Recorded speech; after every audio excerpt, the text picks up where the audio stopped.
इकडे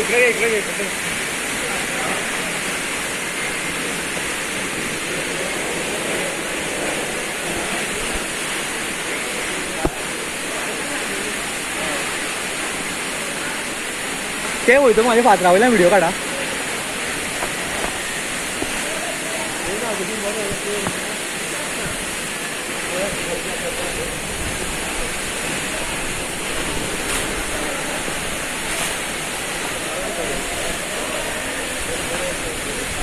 झालं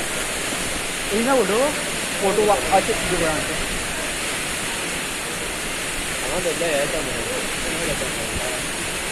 ना असो राव असो घे असो मस्त राव मस्त पळया